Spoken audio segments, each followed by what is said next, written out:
You may know by now or realize that I feel quite strongly about learning objectives and that they need to be actionable. We need to be able to see what that learning looks like. So the learning objectives themselves need to start with the verbs.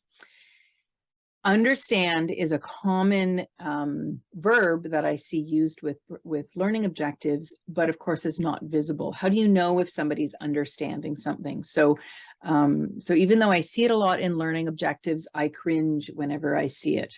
And I had a conversation with a client recently, and we were talking about exactly that. And she was hearing that understand isn't observable. And so we were brainstorming what words could you use instead? So what other verbs could you use for those learning objectives so that you have something observable? So we moved from understand to things like identify or write or describe or explain or things like that.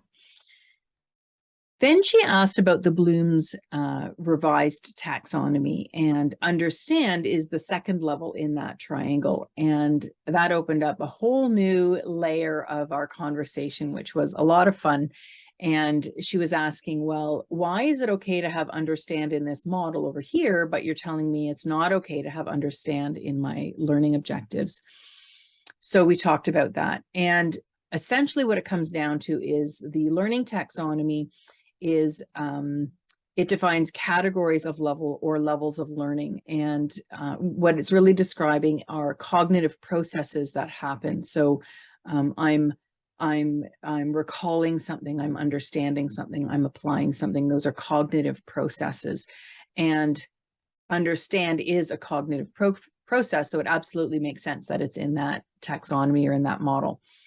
But our learning objectives still need to be actionable. So what we are basically doing is saying, when I'm understanding, when I'm doing that cognitive process, what does that look like in a learning objective? So that's where we need to find a verb to describe what that cognitive process looks like. So we go back to things like identify or write or describe, because those actions are visible and indicate the understanding that's happening in the cognitive process behind it.